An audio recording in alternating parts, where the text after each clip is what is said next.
although volunteer work may not seem like a big deal, because sometimes what we do may seem like small to compare to the bigger picture, but we're actually doing is we're helping those who need it most, especially in children.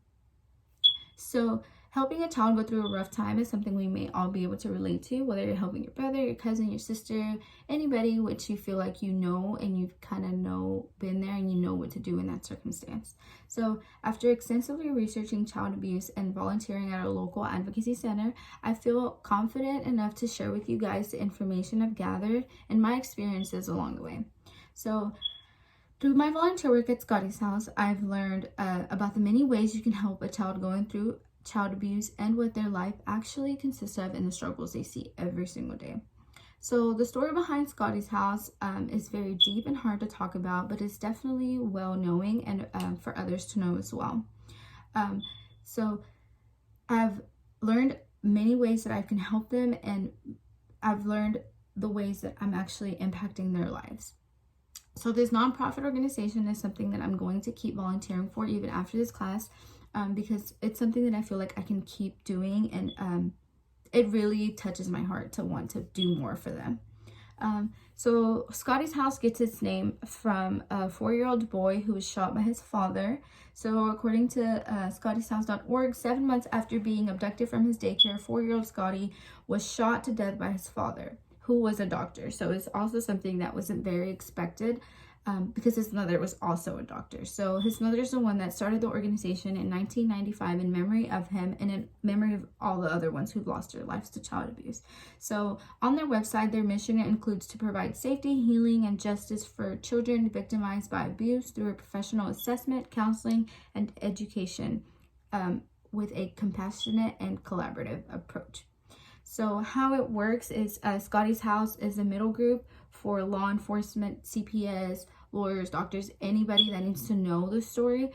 Scotty's House will bring in the children, sit them down for an interview, and use that same interview for anybody that needs to hear it. That way the child doesn't have to repeat the story, and it minimizes the trauma that they go through of having to repeat it. And they also offer counseling sessions for life. So a child can come back when they're 30 and they need more counseling. Those resources are all available to them, and they're free. So on the CAC website, their goal is to restore the lives of abused children through the partnership of local communities, agencies, and investigating, prosecuting child abuse cases. So Scotty's House is our child advocacy center. However, every county has one, so you can go back home and find one there. They're everywhere. So the process of getting into Scotty's House was definitely not the simplest, but I think it's better that way because these children are vulnerable, so it's important to know who's going to be around them. And honestly, I wouldn't want it any other way, because background checks and all of that are necessary for the lives that we live in now. So Scotty's House offered so many positions that I can volunteer as, but they all had to go through training. So I was a family care advocate, and I was a medical assist. So as a family care advocate, I would accompany the children and just sit through them while they're getting interviewed. I would, if they needed to go to the bathroom, I would show them where it's at. I would keep the family busy, and also if they had any siblings with them, I would just kind of play with them. I also give them a little teddy bear before they left, but I couldn't tell them that they got a teddy bear. So my role was just to kind of guide them while they're there and make it flow and be peaceful. So as a medical assist, they would just call me and let me know, hey, this just happened, can you come into the hospital so they can get not tested, but the kit, or the rape kit, but they would just examine their body. I would just be there, just sit through them. If they needed a translator, most of these children didn't speak English, so I would just be there to translate. So it wasn't a set schedule. So my work there, although it may seem small, it also helped staff keep busy and keep the organization and facility flowing smoother. So I also got to understand all the perspectives of every single case. There's people there everywhere, all working for one child, and that was just very heartwarming.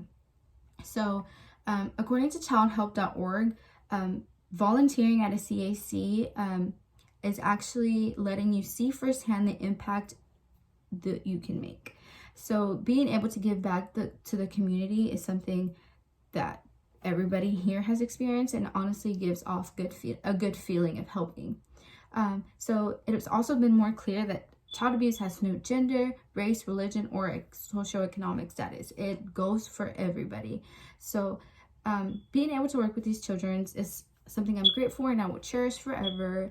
And I've been able to gain valuable knowledge that made an impact in my life, and I've been able to make an impact on others' lives as well. So in loving memory of Scotty, who has opened the door and created this beautiful organization to help all these children, and there's so many ways that we can all get involved and see the firsthand impact we can make. The potential in your actions is reflected when you get involved in something that's bigger than you.